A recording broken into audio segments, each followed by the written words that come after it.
Aos meus 71 anos, enquanto preparava o bolo de aniversário do meu filho caçula, ouvi ele dizer ao telefone que seria mais fácil se eu já tivesse morrido. Ido dessa pra melhor, foram as palavras exatas. O bolo escorregou das minhas mãos e espatifou no chão. Quando ele me viu na escada, já era tarde demais. Eu tinha ouvido tudo. 2 anos morando na casa dele, pagando R$ 3.000 por mês de contribuição, emprestando dinheiro que nunca voltava. R$ 115.000 dados para ele. E tudo que eu recebia de volta era o desejo da minha morte. Mas no quarto de hóspedes, entre papéis antigos do meu marido falecido, encontrei um envelope amarelado. Seguro de vida de R$ 120.000 que eu nunca tinha resgatado. E uma carta dele dizendo para eu parar de me anular pelos filhos. Foi o dia em que a Vera que se calava morreu. E a que lutava nasceu. Enquanto eu preparo meu cafezinho aqui para te contar essa história completa, me conta nos comentários. O que você está fazendo aí? Descansando? Tomando um café também? E se ainda não se inscreveu no canal, se inscreve e deixa seu like, porque essa história de filho que deseja a morte da mãe é mais comum do que você imagina. Infelizmente. Meu nome é Vera, tenho 71 anos. Fui enfermeira por 38 anos no Hospital das Clínicas de Belo Horizonte. E esta é a história de como descobri que amor de mãe tem limite quando o filho deseja seu fim. Deixa eu te contar como cheguei até aqui. Era sábado, 23 de novembro de 2024, 17h30 da tarde. Eu estava na cozinha da casa do meu filho Bruno, no bairro Burites, em Belo Horizonte, terminando de decorar o bolo de aniversário dele. 42 anos. Bolo de chocolate com cobertura de brigadeiro. O favorito dele desde criança. A festa surpresa seria às 19 horas. Eu tinha chegado às 15 para preparar tudo. Salgadinhos, decoração, bebidas. Estava tão feliz de fazer aquilo para ele. Meu filho caçula, meu bebê.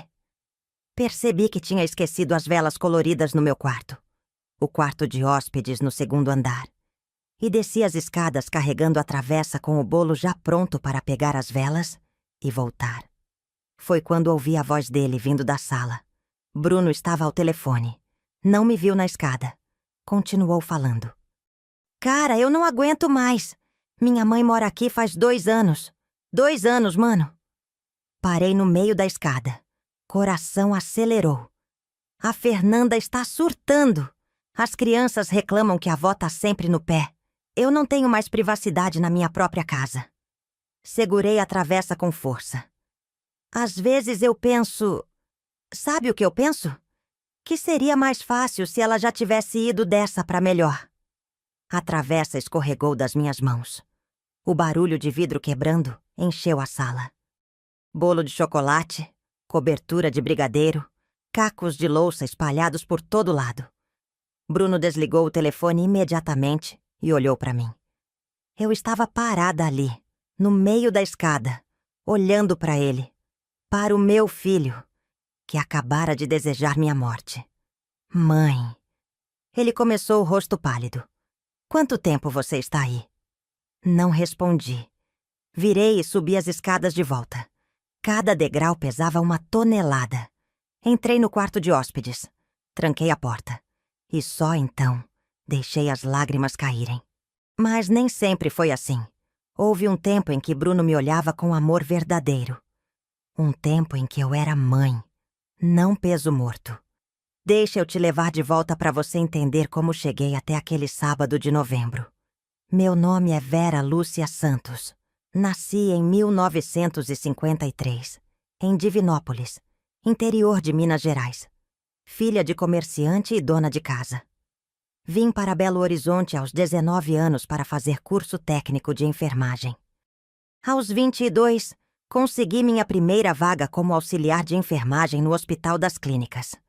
2 anos depois, virei enfermeira de verdade. Fiquei 38 anos naquele hospital. 38 anos cuidando de crianças na ala pediátrica. Quantas noites em claro. Quantas crianças segurei no colo enquanto levavam ponto, tomavam injeção, choravam de dor. Quantas mães desesperadas eu acalmei dizendo que ia ficar tudo bem. Me casei aos 25 com Ademir, engenheiro da CEMIG. Homem bom, trabalhador, que me deu 3 filhos. Ricardo em 1975, Patrícia em 1978 e Bruno em 1982. Bruno foi o caçula, o bebê da família, aquele que chegou quando eu já achava que não teria mais filhos. E talvez por isso eu sempre tive um carinho especial por ele. Não que eu amasse mais que os outros. Nunca. Mas Bruno era diferente, sensível, carinhoso. Me abraçava toda hora. Dizia, "Te amo, mãe", sem eu pedir. Quando os 3 cresceram, cada um seguiu seu caminho. Ricardo foi para São Paulo fazer faculdade de administração. Virou empresário, casou, teve filhos.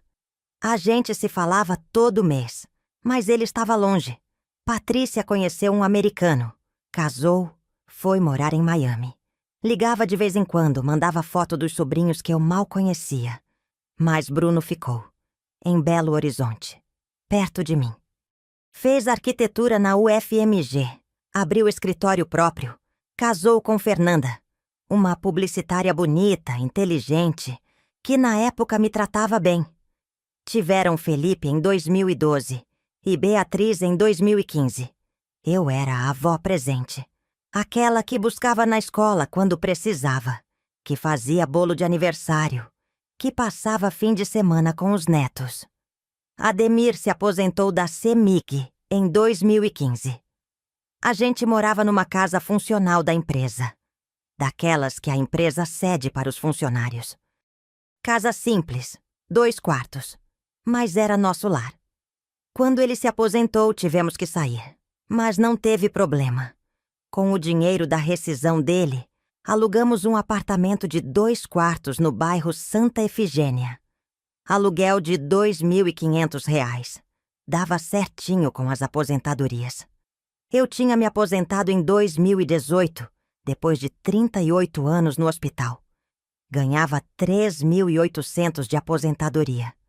Ademir ganhava 5.200 da CEMIG. Vivíamos bem.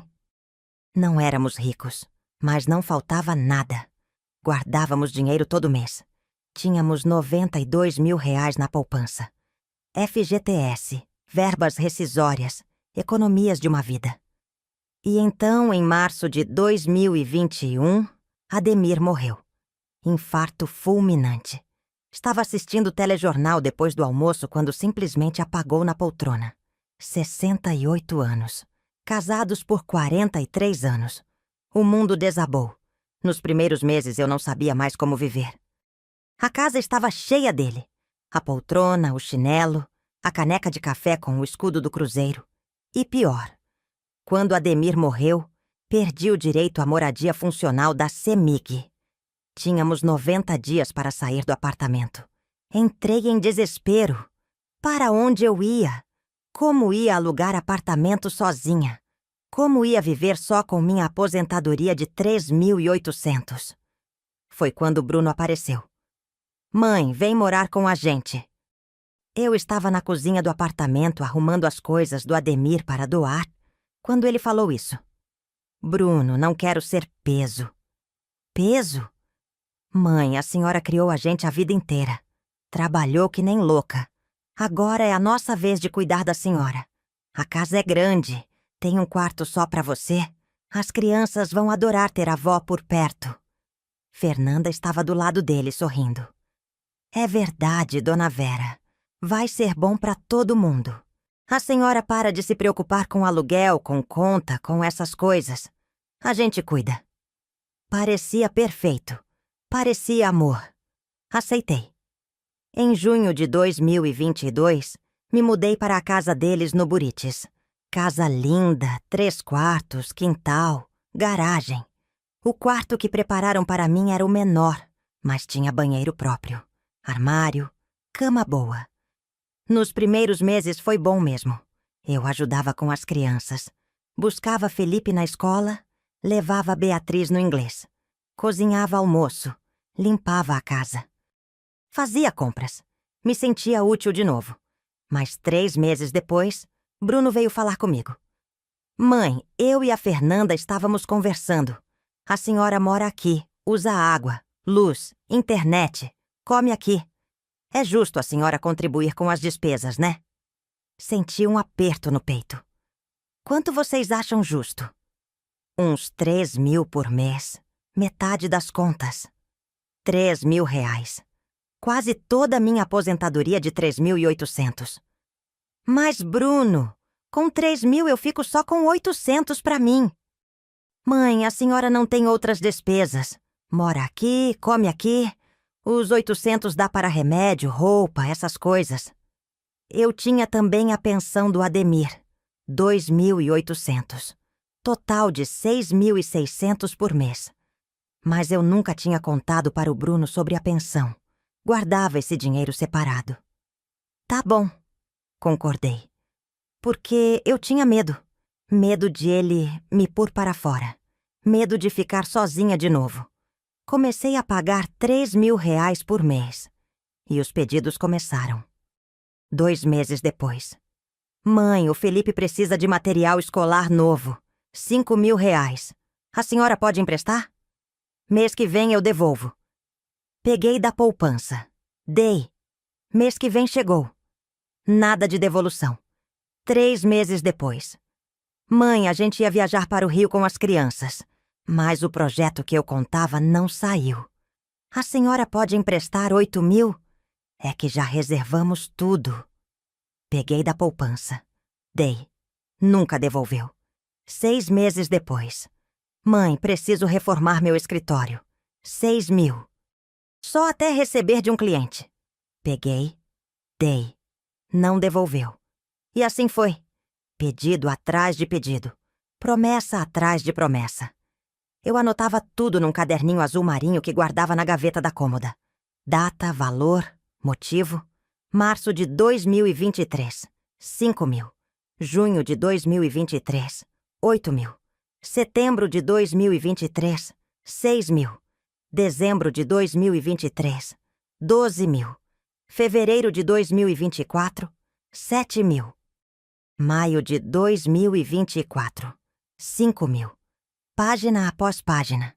Promessa após promessa quebrada. E enquanto isso eu continuava pagando 3.000 por mês de contribuição. Cozinhava, limpava, cuidava dos netos. Fazia tudo que uma mãe faz.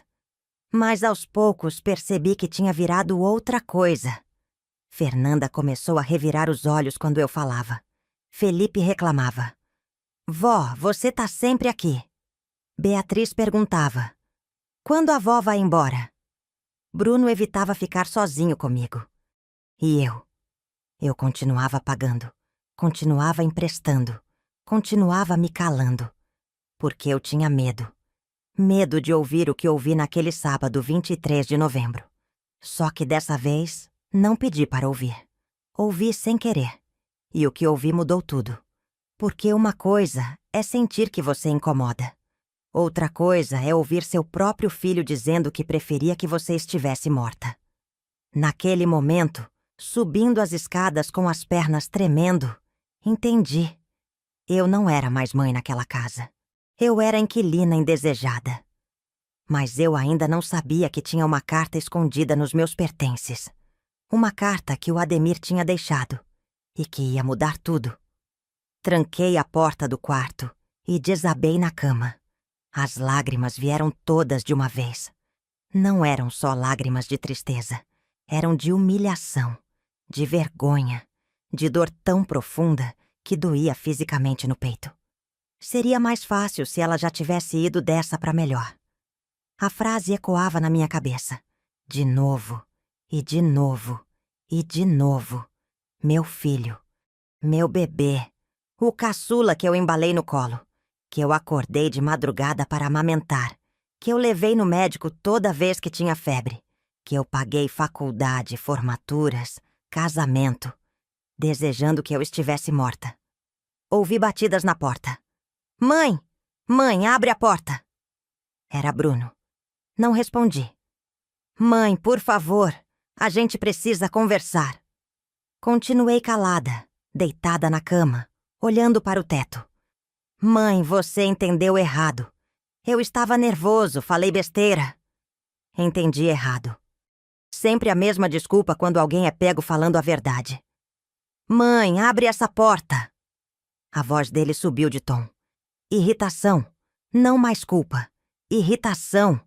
Como se eu fosse o problema por ter ouvido o que ele disse. Ouvi passos se afastando.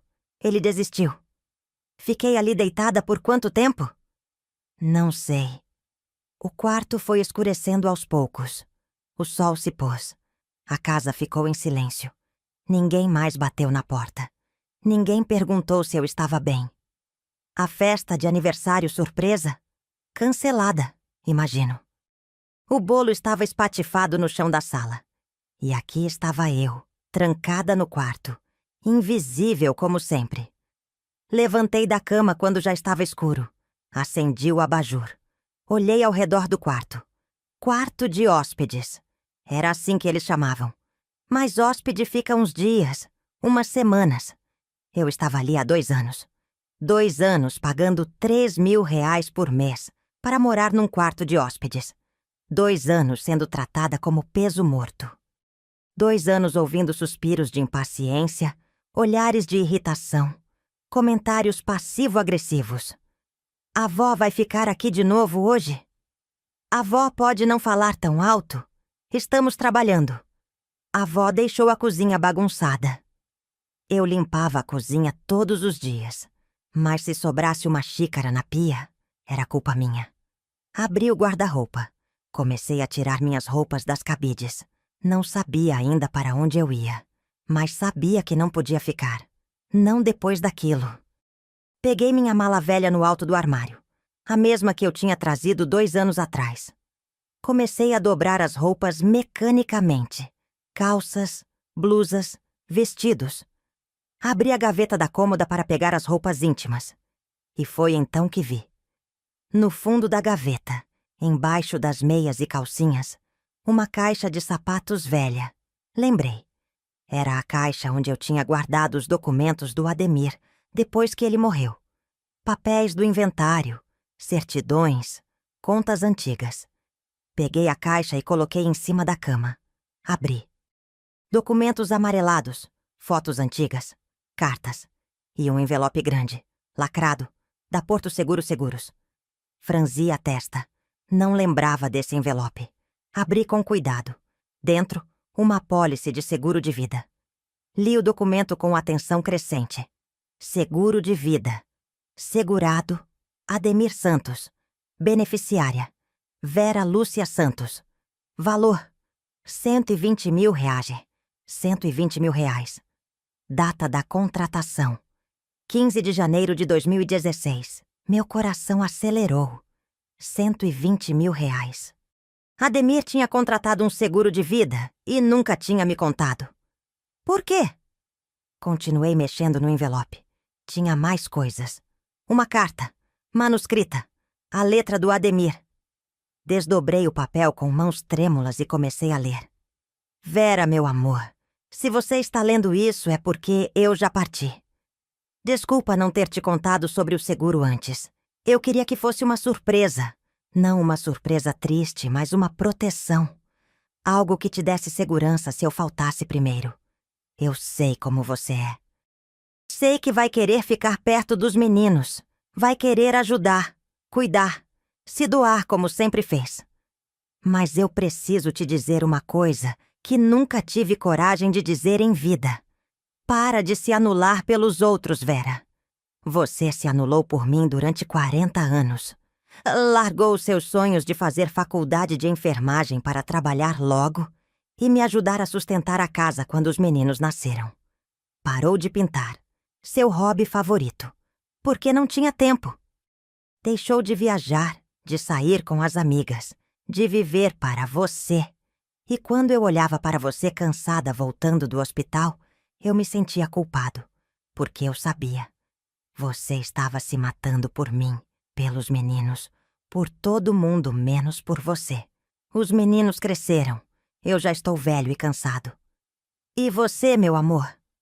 Quando é que vai ser sua vez? Este dinheiro é seu. Não é para os meninos. Não é para reformar casa de filho. Não é para pagar dívida de ninguém. É para você viver, viajar. Fazer aquelas aulas de aquarela que você sempre quis. Comprar roupas bonitas. Ir ao teatro. Ser egoísta pela primeira vez na vida. Não tenha medo de dizer não. Não tenha medo de colocar seus limites. Não tenha medo de escolher você. Porque eu te amei a vida inteira, Vera. Mas eu sempre soube. Você nunca se amou o suficiente. Agora é sua hora. Com todo o meu amor, Ademir.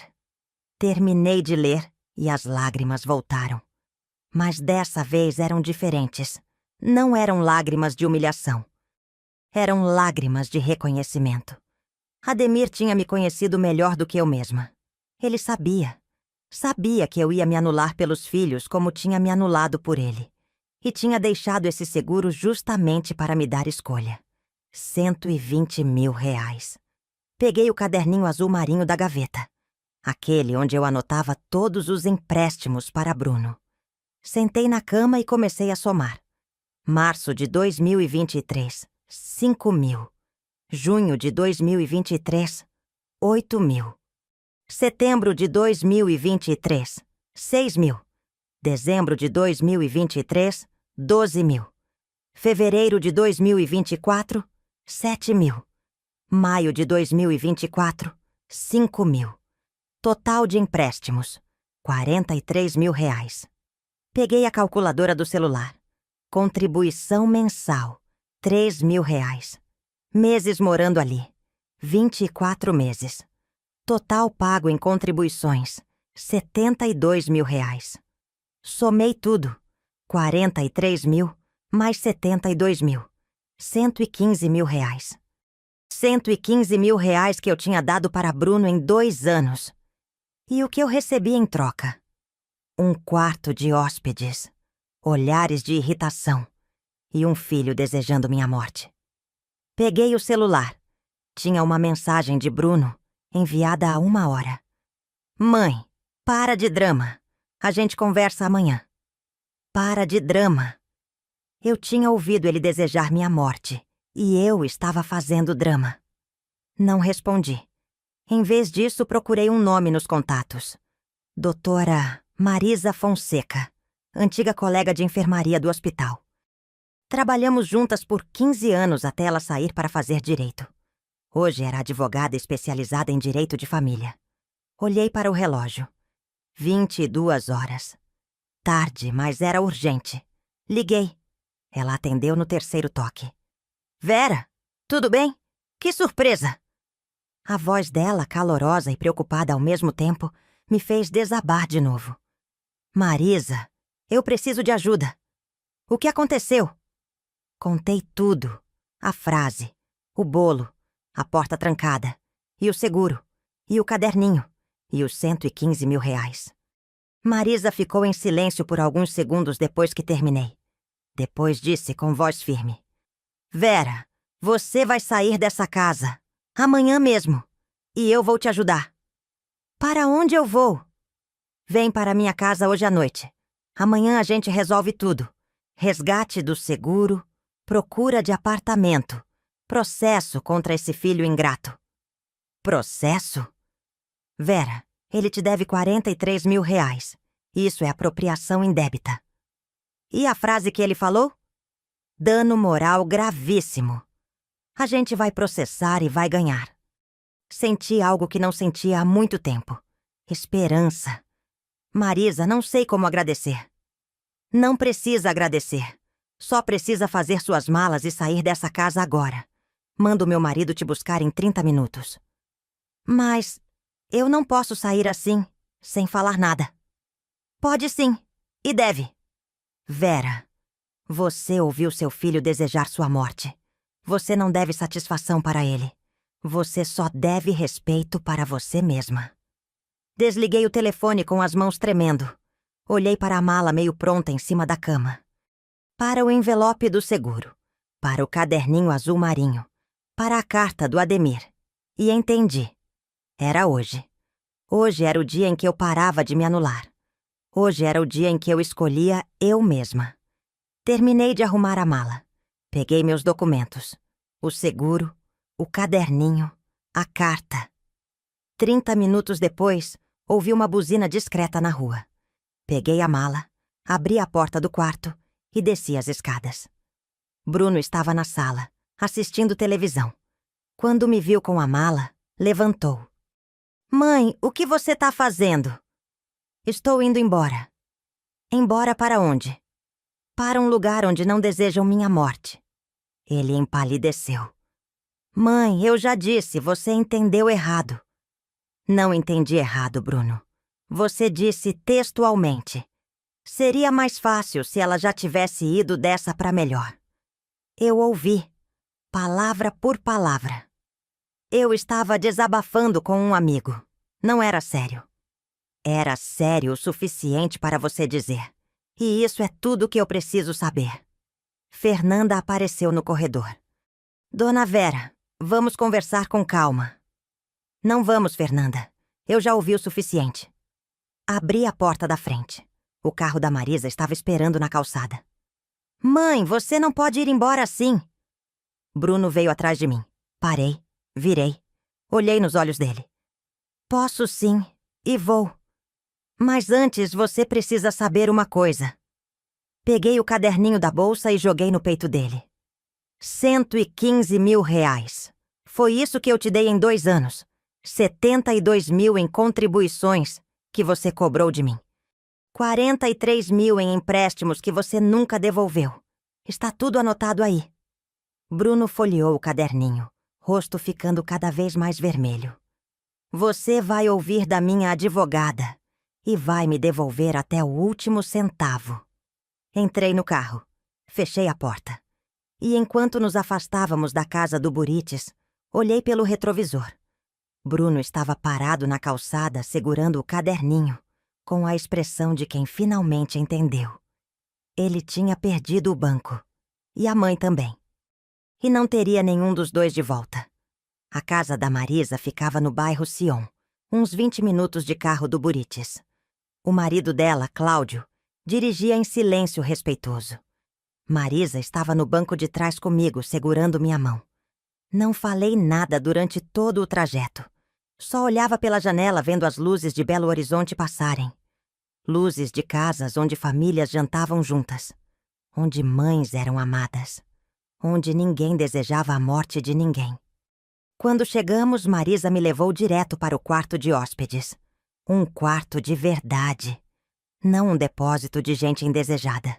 Cama arrumada com lençóis limpos cheirando a lavanda. Toalhas dobradas em cima da cama. Um vaso com flores frescas na cômoda. Descansa, Vera. Amanhã a gente resolve tudo. Por hoje, só dorme. Ela fechou a porta com delicadeza. Fiquei ali parada no meio do quarto. E, de repente, tudo desabou de uma vez. Sentei na beirada da cama e comecei a chorar. Não aquele choro contido, silencioso, mas aquele choro que sai de dentro, que dói no peito, que faz o corpo inteiro tremer. Chorei por tudo. Pela frase que ouvi.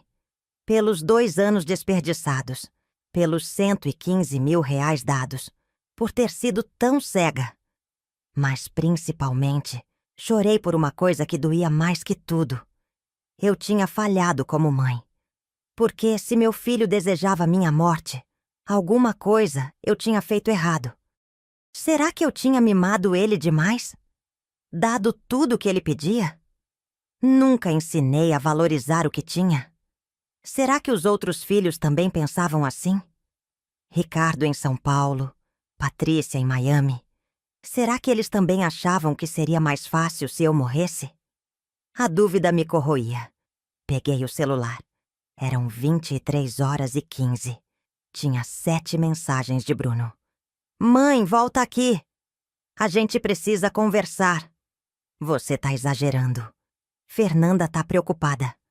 As crianças estão perguntando da avó. Mãe, responde. Pelo menos me diz onde você tá. Nenhuma mensagem dizendo desculpa. Nenhuma reconhecendo o que tinha dito. Só cobrança. Só irritação. Como se eu fosse o problema. Bloqueei o número dele. Olhei para as fotos na tela do celular. A última era de 3 semanas atrás. Eu e Beatriz fazendo bolo juntas. Ela com a mãozinha cheia de farinha, sorrindo. Será que ela ia lembrar de mim? Ou ia crescer ouvindo que a avó era chata, intrometida, que foi embora sem motivo? Meu peito doeu de novo. Deitei na cama de roupa e tudo. Abracei o travesseiro. E pela primeira vez em 2 anos, chorei pelo Ademir de verdade. Quando ele morreu, eu não tinha tido tempo de processar direito. Tinha tido que arrumar papelada, inventário, sair da casa, me mudar para o Bruno. Nunca tinha parado para sentir a falta dele de verdade. E agora, lendo aquela carta, ouvindo as palavras dele ecoando na minha cabeça, eu sentia. Para de se anular pelos outros, Vera. Ele tinha razão. Sempre soube. Eu tinha passado a vida inteira me anulando. Quando casei, larguei meu sonho de fazer faculdade completa de enfermagem. Fiquei só com o técnico porque precisava trabalhar logo, ajudar nas contas. Quando os meninos nasceram, parei de pintar, parei de ir no cinema com as amigas, parei de viver qualquer coisa que não fosse trabalho e casa. Eu me orgulhava disso. Achava que era ser boa mãe, boa esposa. Mas olhando agora, deitada naquela cama, eu via. Não era bondade, era medo. Medo de ser chamada de egoísta, medo de decepcionar, medo de não ser amada se eu não fosse útil. E no fim, mesmo me anulando completamente, mesmo dando tudo, mesmo abrindo mão de tudo, mesmo assim, meu filho tinha desejado minha morte. Não tinha sido suficiente. Eu nunca seria suficiente. Porque o problema não era o que eu dava ou deixava de dar.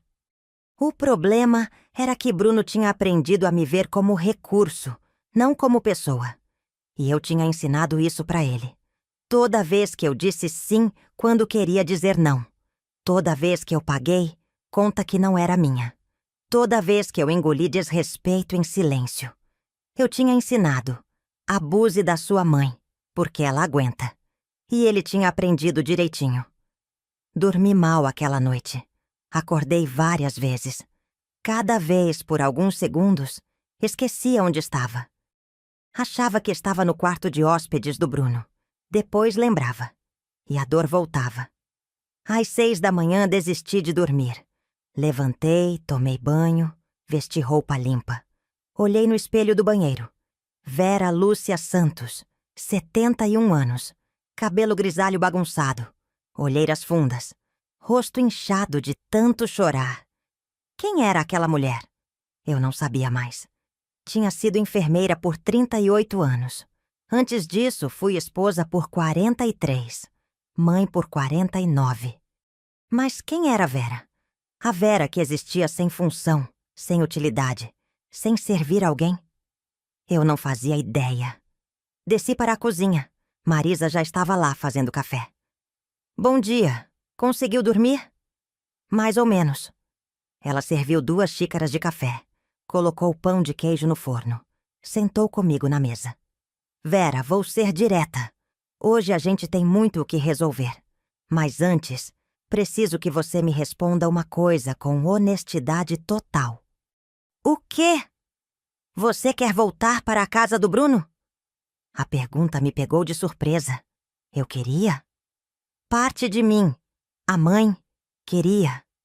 Queria que tudo tivesse sido um mal-entendido. Queria que Bruno me pedisse desculpas de verdade. Queria acreditar que ainda dava para consertar. Mas a outra parte, a Vera que estava nascendo, sabia. Não dava. Não, respondi, e minha voz saiu mais firme do que eu esperava. Não quero. Tem certeza? Tenho. Eu ouvi o que ouvi. E mesmo que ele peça desculpas agora, vai ser só porque eu fui embora. Não porque ele se arrependeu de verdade. Marisa assentiu, satisfeita. Ótimo. Então hoje a gente faz o seguinte. De manhã, vamos na Porto Seguro resgatar o seguro do Ademir. É rápido. Você tem todos os documentos. De tarde, vamos ver apartamentos para alugar. E depois, vamos no meu escritório. E eu preparo a notificação extrajudicial para o Bruno devolver os 43 mil. 43 mil. Os empréstimos que ele nunca tinha devolvido. Marisa, e os 72 mil que eu paguei de contribuição? Dá para processar isso também? Ela fez uma cara pensativa. Contribuição é mais difícil, Vera. Juridicamente, pode argumentar que você morava lá e era justo pagar algo. Mas os empréstimos, esses são claros. Você tem tudo anotado. Datas, valores, até os motivos que ele deu. Isso é dívida não paga. E somado à gravidade do que ele falou, que seria mais fácil se você tivesse morrido, dá para pedir dano moral também.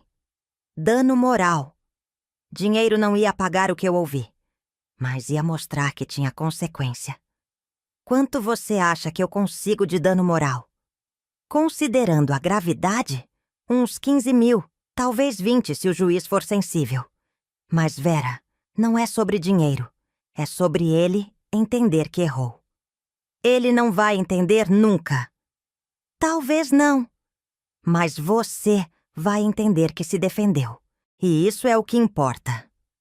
Tomamos café em silêncio por alguns minutos. Depois, Marisa perguntou. Vera, você tem ideia de quanto tem na poupança ainda? Fiz as contas mentalmente. Tinha 92 mil originalmente.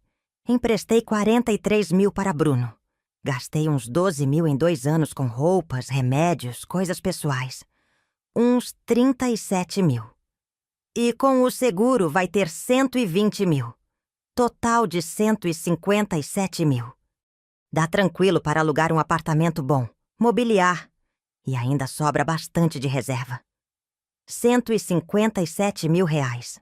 Era dinheiro. Era liberdade. Era recomeço. Mas por que eu me sentia tão vazia? Marisa, eu tenho 71 anos. Para onde eu vou agora? O que eu faço da minha vida? Ela segurou minha mão por cima da mesa. Vera, 71 anos não é fim de nada. Você tem saúde, tem lucidez, tem experiência. Você vai alugar um apartamento só seu. Vai decorar do seu jeito. Vai acordar na hora que quiser. Vai cozinhar o que quiser. Vai assistir a novela que quiser sem ninguém reclamar. Vai voltar a pintar, se quiser. Vai viajar, se quiser. Vai viver para você pela primeira vez na vida. Lágrimas voltaram aos meus olhos. Mas eu vou estar sozinha. Sozinha é diferente de solitária, Vera. Sozinha é ter seu espaço. Solitária é estar no meio de gente e ser invisível. Você estava solitária na casa do Bruno. Agora você vai estar sozinha, mais livre. As palavras dela entraram devagar no meu peito. Sozinha, mais livre. Eu nunca tinha sido livre de verdade. Sempre tive alguém para servir, para cuidar, para agradar. E agora? Agora eu teria só eu mesma. E pela primeira vez, em vez de medo, senti uma pontinha de curiosidade. Quem era Vera sem função? Quem era Vera só sendo Vera? Talvez fosse hora de descobrir. Terminamos o café. Marisa foi se arrumar para sairmos. Fiquei ali sentada na cozinha, olhando pela janela. Um passarinho pousou no parapeito. Ficou ali alguns segundos cantando. Depois voou embora. Livre. E eu entendi. A dor ia passar. O buraco no peito ia fechar. E no lugar da mãe que se anulava, ia nascer a mulher que eu sempre deveria ter sido. Só precisava ter coragem de deixar ela aparecer. 9h da manhã de domingo, 24 de novembro. Eu e Marisa estávamos no carro indo para a Porto Seguro Seguros, no centro de Belo Horizonte. Domingo a empresa não abria, mas Marisa tinha conseguido um atendimento emergencial. Ela conhecia o gerente regional, explicou a situação, e ele concordou em nos receber. No caminho, olhei pela janela e vi as ruas de Belo Horizonte acordando devagar. Pessoas saindo para a padaria, famílias indo para a missa, avós segurando mãos de netos, avós queridas, amadas, valorizadas, não avós descartáveis como eu. Para de pensar nisso, Marisa disse sem tirar os olhos da rua. Pensar no quê? Que você fez algo errado, que você falhou como mãe. Eu te conheço há 25 anos, Vera. Sei como sua cabeça funciona. Sorri fraco. Como você sabe que eu estava pensando nisso? Porque eu te vi criando esses meninos. Lembro de você chegando no hospital depois de ter virado noite cuidando do Bruno doente. Lembro de você levando marmita para o Ricardo quando ele estava estudando para vestibular. Lembro de você vendendo bolo para ajudar a pagar casamento da Patrícia. Lágrimas começaram a acumular nos meus olhos de novo. Você foi mãe exemplar, Vera. O problema não é você. É que você ensinou eles que podiam passar por cima de você. E alguns filhos, não todos, mas alguns, aprendem a explorar isso. Ricardo e Patrícia nunca me pediram nada. Falei baixinho. Exatamente. Porque eles construíram vida própria longe. Mas Bruno ficou perto. E pessoas que ficam perto têm duas escolhas. Ou te amam de verdade, ou te usam por conveniência. Bruno escolheu a segunda. Ficamos em silêncio por alguns minutos. Você já entrou em contato com o Ricardo e Patrícia? Marisa perguntou. Ainda não. Vai entrar? Pensei. Ricardo e Patrícia, meus outros filhos. Será que eles sabiam como Bruno me tratava? Ou achavam que eu estava feliz morando lá? Vou, mas ainda não sei o que dizer. Diz a verdade. Só isso. Chegamos na Porto Seguro às 10 horas. O gerente, Sr. Carlos, uns 50 anos, nos recebeu pessoalmente. Dona Vera, meus pêsames pelo seu marido. Sei que já faz 3 anos, mas ainda assim. Obrigada. Ele olhou a apólice que eu trouxe. Tudo certinho aqui. Seguro contratado em 2016, vigente, beneficiária é a senhora. Vou só precisar de alguns documentos. Certidão de óbito, seus documentos, comprovante de conta bancária. Entreguei tudo. Ele digitou no sistema por alguns minutos. Prontinho! O valor de R$120 mil vai cair na sua conta em até 72 horas úteis. Como hoje é domingo, deve cair na quarta-feira. R$120 mil. Em 3 dias. Assinei os papéis com mão trêmula. Quando saímos, Marisa me abraçou forte. Pronto. Primeira etapa concluída. Agora você tem independência financeira de verdade. Voltamos para o carro. No caminho de volta para a casa dela, Marisa desviou um pouco. Onde estamos indo? Ver um apartamento. Liguei de madrugada para uma amiga que é corretora. Ela separou 3 opções na Savassi. Apartamento de 2 quartos, aluguel entre 3.000 e 3.500. Meu coração acelerou. Meu apartamento. Meu espaço. O primeiro apartamento que seria meu de verdade. Não da família. Não compartilhado. Só meu. Vimos 3 apartamentos. O primeiro era escuro, cheiro de mofo, mobília velha. O segundo era bonito, mas caro demais. 4.200 de aluguel. O terceiro era perfeito. Segundo andar de um prédio pequeno na rua Pernambuco, Savassi. 2 quartos, sala, cozinha peramericana, banheiro adaptado com barra de apoio, varanda pequena com vista para árvores da rua. R$3.200 de aluguel. Entrei e senti algo estranho. Paz. O que achou? Perguntou Marisa. Olhei ao redor. Imaginei. Meus quadros na parede. Minha poltrona de leitura na varanda. Minhas plantas. Meu café da manhã na mesa da cozinha, sem ninguém reclamando que eu estava demorando. Eu quero. A corretora sorriu. Ótimo. Vou preparar o contrato. Quando a senhora quer se mudar? O mais rápido possível. Esse apartamento está vago. Se fecharmos o contrato amanhã, pode entrar na terça-feira. Terça-feira. Em 3 dias eu teria um lar de verdade. Voltamos para a casa da Marisa na hora do almoço. Cláudio tinha feito uma galinhada que cheirava maravilhosamente. Sentamos os 3 para comer. Foi a primeira refeição em 2 anos onde ninguém suspirou de impaciência quando eu falava. Ninguém revirou os olhos. Ninguém me interrompeu. Cláudio e Marisa me ouviam de verdade. Me faziam perguntas de verdade. Se interessavam pela minha vida de verdade. E ali, naquela mesa, comendo galinhada caseira, eu entendi algo fundamental. Eu não era chata. Não era peso. Não era problema. Eu só estava no lugar errado, com as pessoas erradas. Depois do almoço, Marisa foi buscar uns papéis no escritório dela. Fiquei na sala com Cláudio. Dona Vera, ele disse, secando louça na cozinha. Posso falar uma coisa? Claro. A senhora foi muito corajosa. Olhei para ele, surpresa. Corajosa? Muito. A maioria das pessoas na situação da senhora teria voltado. Por medo da solidão, por medo do que vão falar, por medo de desestruturar a família. Mas a senhora escolheu a senhora mesma. Isso é coragem. As palavras dele me aqueceram por dentro. Obrigada. E outra coisa. A senhora vai ser feliz de novo. Eu sei que agora parece impossível, mas vai. Quis acreditar. À tarde, sentei na varanda da casa da Marisa com o celular na mão. Tinha que ligar para Ricardo e Patrícia. Eles mereciam saber. Comecei pelo Ricardo. Liguei. Ele atendeu no segundo toque. Mãe, que surpresa, tudo bem? A voz dele, calorosa e preocupada, me fez engasgar. Ricardo, eu preciso te contar uma coisa. Contei tudo. A frase, o bolo, o seguro, a saída de casa. Ricardo ficou em silêncio por um tempo longo depois que terminei. Depois falou, voz trêmula de raiva.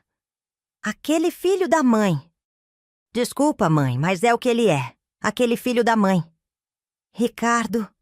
Não, mãe, deixa eu falar. Eu sabia que tinha algo errado. Toda vez que eu ligava e perguntava como a senhora estava, ele falava, tá tudo ótimo aqui. A mãe tá bem. Mas eu sentia que não tava. Eu deveria ter ido aí ver. Você não sabia. Eu deveria ter desconfiado. E essa história de você pagar 3.000 por mês? Isso é absurdo. E os empréstimos? Mãe, ele te roubou. Ouvir meu filho mais velho defendendo-me daquele jeito fez meu coração apertar de um jeito bom. Ricardo, está tudo bem agora. Eu estou me organizando. Vou alugar apartamento, vou processar ele. Processar é pouco. Mãe, eu vou ligar para ele agora mesmo e... Ricardo, não. Por favor, deixa a advogada cuidar disso. Ele respirou fundo, tentando se acalmar. Mãe, a senhora precisa de dinheiro? Eu mando agora. Não preciso, meu filho. Eu tenho o seguro do seu pai. Tenho minha poupança. Eu vou mandar 10.000 mesmo assim. Não é empréstimo. É presente.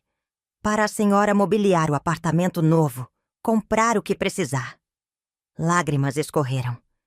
Ricardo, não precisa. Precisa sim. E eu vou ligar para a tia Patrícia agora. A gente ia marcar de ir aí no Natal, mas vou adiantar.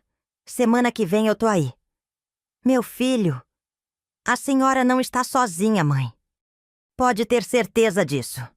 Se você está gostando desta história e quer saber como ela termina, deixa seu like aí embaixo e se inscreve no canal para não perder o final. E me conta nos comentários. Você já precisou recomeçar depois dos 70 anos? Ou conhece alguém que precisou? Como foi? Desliguei e fiquei ali sentada, olhando para o celular. Ricardo não tinha me julgado. Não tinha culpado. Não tinha minimizado. Tinha me defendido. Tinha me amado de verdade. Liguei para Patrícia em seguida. Ela atendeu em videochamada. Estava na cozinha dela em Miami. Tarde de domingo lá também. Mãe, que saudade! Contei tudo de novo. Patrícia chorou. Chorou muito. Mãe, eu não acredito. Eu não acredito que o Bruno fez isso. Aquele moleque mimado. Patrícia? Não, mãe. Ele sempre foi mimado. Sempre foi o queridinho. E a gente deixou porque era o caçula. Mas ele virou um adulto que acha que tudo é devido. E eu tenho culpa nisso também. Você não tem culpa de nada. Tenho sim. Porque eu vim morar longe e deixei a senhora sozinha. Se eu tivesse ficado, isso não teria acontecido. Patrícia, você foi viver sua vida. Estava certa. Ela limpou as lágrimas com as costas da mão. Mãe, eu vou comprar passagem agora. Vou aí daqui 2 semanas. Vou te ajudar a mobiliar o apartamento, a se organizar, o que precisar. Minha filha, não precisa gastar com passagem. Precisa sim, porque eu fiquei longe tempo demais. E agora eu vou ficar perto. Quando desliguei, Marisa estava na porta da varanda sorrindo. Viu? Nem todos os filhos são iguais. Sorri de volta, dessa vez um sorriso verdadeiro. Vi. E naquele momento, sentada naquela varanda com o sol de novembro batendo no meu rosto, eu entendi. Eu não tinha falhado como mãe. Tinha falhado comigo mesma. Por ter me anulado tanto que me tornei invisível. Por ter me diminuído tanto que outros acharam que podiam me diminuir também. Por ter esquecido que eu merecia respeito só por existir. Mas agora eu estava lembrando. E 71 anos não era fim de nada. Era só o começo da Vera que eu sempre deveria ter sido. Segunda-feira de manhã, 25 de novembro. Acordei na casa da Marisa com uma sensação estranha. Não era exatamente felicidade, mas também não era mais aquela dor sufocante de sábado. Era algo no meio. Uma espécie de vazio que estava começando a se encher aos poucos. Tomamos café rápido. Marisa tinha conseguido adiantar tudo. Às 10 da manhã, assinaríamos o contrato do apartamento. À tarde, iríamos comprar móveis básicos. E na terça, eu já poderia me mudar. Você tem certeza que quer ir tão rápido? Marisa perguntou enquanto dirigíamos para a imobiliária. Tenho. Quanto mais rápido eu tiver meu espaço, mais rápido eu começo de verdade. Assinamos o contrato às 10h15. Primeiro mês mais calção. R$ 6.400. Paguei com o dinheiro que tinha na poupança. Recebi as chaves. 2 chaves douradas pequenas penduradas num chaveiro com o número 302. Apartamento 302. Meu apartamento. Fomos até lá. Entramos. O apartamento estava vazio, limpo, cheirando a desinfetante. Luz do sol entrando pelas janelas da sala. Silêncio. Um silêncio bom. Não aquele silêncio tenso da casa do Bruno. Um silêncio de paz. O que você vai precisar comprar? Marisa perguntou, anotando no celular. Cama, geladeira, fogão, sofá, mesa. Tudo? Tudo. Eu não quero nada da casa do Bruno. Quero começar do zero. Passamos a tarde inteira em lojas de móveis e eletrodomésticos. Escolhi uma cama de casal confortável. Um sofá pequeno bege para a sala. Uma mesinha de jantar redonda com 2 cadeiras. Geladeira, fogão, micro-ondas. Panelas, pratos, copos, talheres. Roupa de cama, toalhas. Cortinas claras para as janelas. Tudo simples, funcional, mas bonito. Gastei R$ 15.000. E pela primeira vez em muito tempo, gastei dinheiro em mim sem sentir culpa. A loja prometeu entregar tudo na terça de manhã. Terça-feira chegou. Às 8 da manhã, eu e Marisa estávamos no apartamento esperando a entrega. Os móveis começaram a chegar às 9. Montadores trabalharam até meio-dia. Quando terminaram, eu olhei ao redor. Meu apartamento. Arrumado. Pronto. Não era luxuoso, mas era meu. Marisa precisou voltar para o escritório dela à tarde. Tinha audiência marcada. Fiquei sozinha pela primeira vez. Sozinha no meu espaço. Sentei no sofá novo. Olhei pela janela da sala. Vi as árvores da rua Pernambuco balançando com o vento de novembro. Peguei o celular. Tinha 15 mensagens de Bruno nos últimos 3 dias. Eu não tinha desbloqueado, mas elas apareciam nas notificações. Mãe, para com isso. Você vai processar o próprio filho? As crianças estão perguntando de você. Fernanda quer conversar. Você tá sendo egoísta. Egoísta. A palavra que ele usava toda vez que eu ousava pensar em mim. Deletei todas as notificações sem ler por completo. O telefone tocou. Número desconhecido. Atendi. Dona Vera, aqui é o escritório da doutora Marisa. A notificação extrajudicial foi enviada hoje para o endereço do seu filho. Ele tem 15 dias para responder sobre a devolução dos R$ 43 mil. Se não responder, entramos com processo judicial. R$ 43 mil. Os empréstimos que ele nunca devolveu. Obrigada, respondi. Desliguei. Sentei no sofá de novo e esperei sentir culpa. Esperei me arrepender. Esperei a voz na minha cabeça dizendo: você não deveria fazer isso com seu próprio filho. Mas a voz não veio, porque pela primeira vez, uma voz diferente falava mais alto. Ele fez muito pior com você. Quarta-feira de manhã. O seguro caiu na conta. R$ 120 mil. Olhei para o extrato do banco no celular. Não consegui acreditar. Poupança, 37 mil. Depois de pagar apartamento e móveis, restavam 22 mil. Conta corrente, 120 mil. Total, R$ 142 mil. Mais do que eu tinha tido na vida inteira. E o mais importante, era meu. Só meu. Ninguém podia pedir emprestado. Ninguém podia cobrar contribuição. Ninguém podia tirar. Transferi 100 mil para investimento conservador que Marisa tinha me indicado. Renderia uns 4 mil por mês. Somado com minha aposentadoria de 3.800 e a pensão de 2.800, eu teria 10.600 de renda mensal. Aluguel, 3.200. Contas, uns 1.000. Sobravam 6.400 para viver. Eu estava segura. Financeiramente segura pela primeira vez desde que Ademir morreu. Nos dias seguintes, fui aos poucos transformando o apartamento em lar. Comprei plantas para a varanda. Samambaias, violetas, um vaso de manjericão para usar na cozinha. Comprei quadros simples para pendurar nas paredes. Paisagens de Minas Gerais. Comprei um kit de aquarela. Aquele hobby que eu tinha abandonado 40 anos atrás. Sentei na varanda numa tarde de quinta-feira com o kit na mão. Abri. Cheiro de tinta nova. Pincéis macios. Papel em branco esperando. Tentei pintar. No começo nada saía certo. Minha mão tremia. As cores borravam. Mas aos poucos fui lembrando. Os movimentos voltando. A memória muscular despertando. Pintei a jabuticabeira que via da janela da casa da Marisa. Não ficou perfeito. Mas ficou meu.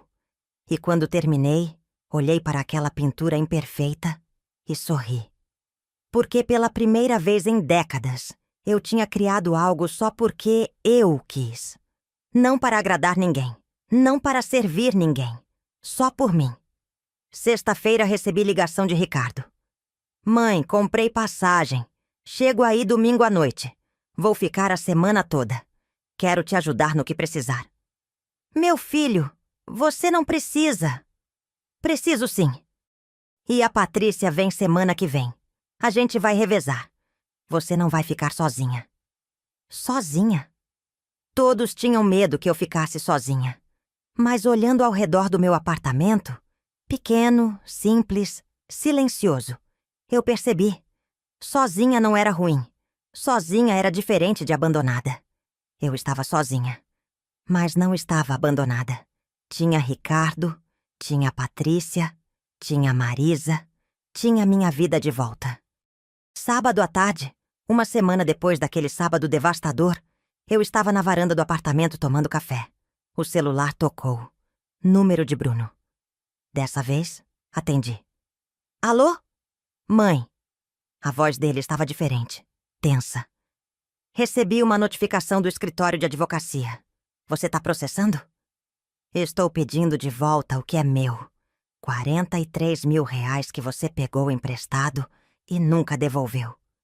Mãe, eu não tenho 43 mil. Então vende alguma coisa. Pega emprestado. Faz o que você sempre me pediu para fazer. Silêncio do outro lado. Mãe, vamos conversar. Pessoalmente. Sem advogado. Eu, você e a Fernanda. Não. Como assim não? Não vou conversar com você sem a Marisa presente. Se quiser conversar, marca com ela. Reunião mediada no escritório dela. Mãe, eu sou seu filho. E eu sou sua mãe. A mãe que você desejou morta. Não esqueci, Bruno. Outro silêncio. Você vai mesmo fazer isso? Destruir nossa família por causa de dinheiro? E ali, naquela pergunta manipuladora, eu vi com clareza. Ele ainda não tinha entendido nada. Não é por causa de dinheiro, Bruno. É por causa de respeito. Algo que você nunca me deu. Eu te dei um teto, comida, casa. E cobrou 3 mil reais por mês por isso. E pegou mais 43 mil emprestado. E me tratou como peso morto. E desejou que eu morresse. Minha voz estava firme, sem tremer. Você tem 15 dias para responder à notificação. Depois disso, vejo você no tribunal. Desliguei.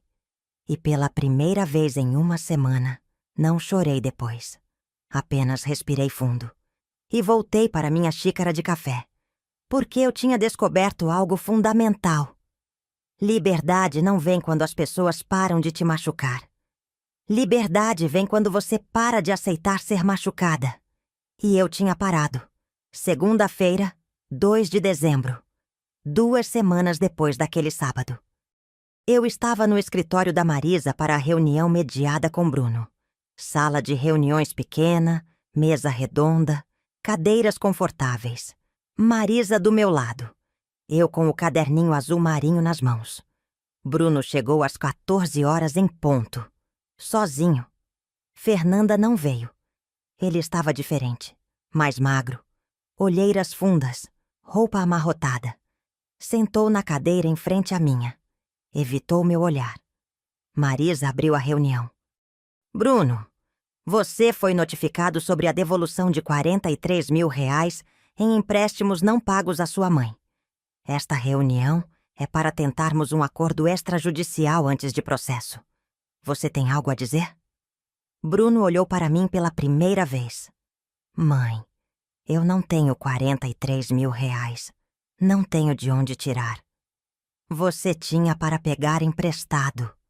Respondi, voz calma. Eu ia devolver. Quando? Faz 2 anos do primeiro empréstimo. Nunca devolveu um centavo. Ele passou a mão no rosto, cansado. Mãe, as coisas estavam apertadas. O escritório não estava indo bem. A escola das crianças é cara. A casa tem despesas. E você achou que eu era o banco pessoal? Não é isso. É exatamente isso, Bruno. Abri o caderninho. 5 mil para material escolar do Felipe. 8 mil para a viagem para o Rio. 6 mil para a reforma do seu escritório. 12 mil para emergência, que você nunca explicou. 7 mil para não sei o quê. 5 mil para curso, não sei de quê. Está tudo anotado aqui. Data, valor, desculpa que você deu. Ele olhou para o caderninho como se fosse uma arma. Você anotava tudo? Anotava, porque eu ainda tinha esperança que você fosse devolver. Mas você nunca devolveu. E continuou pedindo. Marisa interveio. Bruno, legalmente esses valores configuram dívida. Sua mãe tem direito de exigir devolução. Você tem proposta? Ele ficou em silêncio por um tempo longo. Eu posso pagar 2 mil por mês. Marisa fez as contas. 43 mil dividido por 2 mil, 21 meses. Quase 2 anos. Sem juros. Vera, você aceita? Olhei para Bruno. Para meu filho, que um dia foi bebê nos meus braços. Que um dia me olhava com amor verdadeiro. E vi. Aquele menino não existia mais. Talvez nunca tivesse existido de verdade. Aceito, com uma condição. Qual? Bruno perguntou, um lampejo de esperança nos olhos. Você escreve de próprio punho um pedido de desculpas reconhecendo o que fez. Reconhecendo que pegou o dinheiro.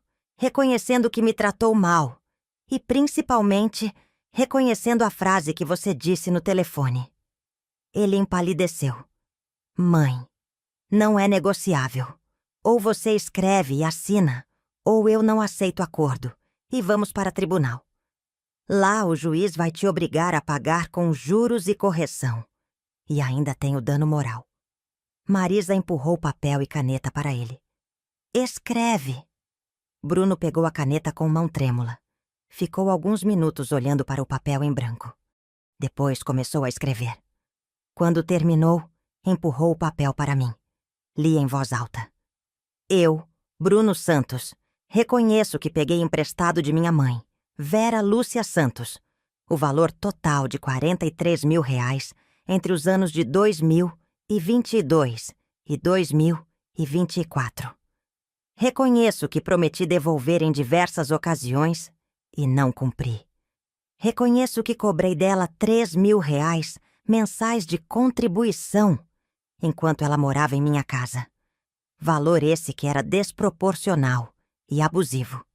Reconheço que em 23 de novembro de 2024, enquanto ela preparava minha festa de aniversário, eu disse ao telefone que seria mais fácil se ela já tivesse ido dessa para melhor, desejando, portanto, sua morte. Reconheço que essa frase causou dor profunda e irreparável em nossa relação. Me comprometo a pagar R$ 2 mil mensais até quitar a dívida de R$ 43 mil. Peço desculpas pelo que fiz. Assinado, Bruno Santos, data 02/12/2024. Dobrei o papel com cuidado e guardei na bolsa. Marisa, isso vale juridicamente? Vale. É confissão de dívida manuscrita e assinada. Se ele não pagar, você usa isso no processo. Olhei para Bruno. Primeira parcela de R$ 2 mil cai na minha conta até dia 15 de dezembro. Se atrasar um dia, processo. Mãe, eu vou pagar. Eu prometo. Suas promessas não significam mais nada para mim, Bruno. Ele encolheu na cadeira. Mãe, a gente pode tentar reconstruir? Depois disso tudo? A pergunta me pegou de surpresa. Olhei para ele. Realmente olhei. Vi um homem de 42 anos que nunca tinha aprendido a valorizar o que tinha. Que nunca tinha aprendido que amor não é conveniência. Que nunca tinha amadurecido de verdade. Não sei, Bruno. Sinceramente, não sei. Mas você é minha mãe. Sou. E sempre vou ser. Mas ser mãe não significa aceitar qualquer coisa. Você me tratou como lixo. Desejou minha morte. E mesmo agora, você só tá aqui porque foi forçado pela notificação judicial. Não é verdade. É sim. Se eu não tivesse saído daquela casa, se eu não tivesse processado, você nunca teria pedido desculpas. Nunca teria reconhecido nada. Ele ficou calado, porque sabia que era verdade. Se algum dia você entender de verdade o que fez, se algum dia você vier me procurar, não por obrigação, não por dinheiro, não porque eu te processei, mas porque realmente entendeu. Aí a gente conversa sobre reconstruir. E as crianças? Felipe e Beatriz. Eles sentem sua falta.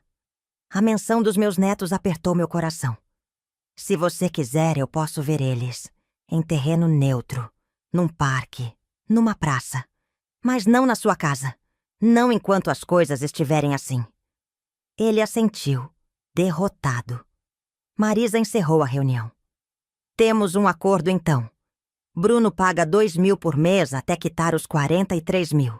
Primeira parcela até dia 15 de dezembro. Vera tem a confissão de dívida manuscrita. Se houver descumprimento, processo judicial imediato. Bruno assinou os papéis que Marisa preparou.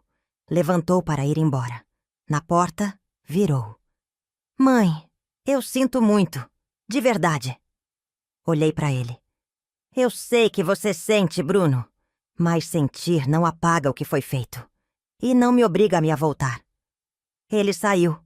A porta fechou. Fiquei ali sentada com Marisa em silêncio por alguns minutos. Como você está? Ela perguntou. Cansada, mas aliviada. Você foi incrível. Não sei se fui incrível. Só fui honesta. Marisa segurou minha mão. Vera, você fez algo que 90% das mães não conseguem fazer. Você colocou limites. Você se defendeu. Você escolheu você mesma. E agora? Agora você vive.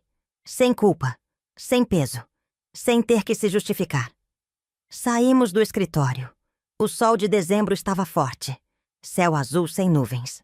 Peguei um táxi de volta para o apartamento da Savassi. Meu apartamento. Quando entrei, joguei a bolsa no sofá e fui direto para a varanda.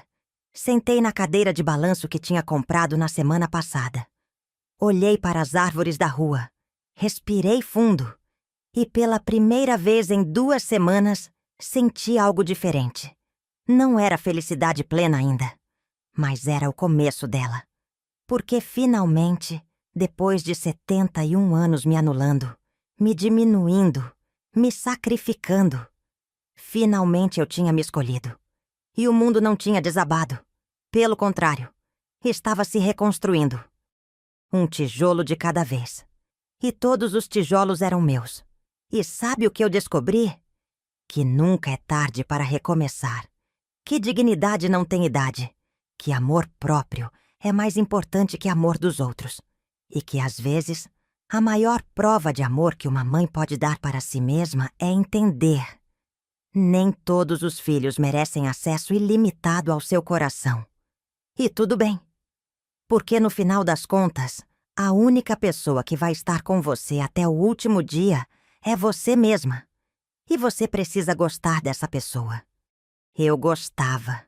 Pela primeira vez em 71 anos, eu gostava de quem eu via no espelho.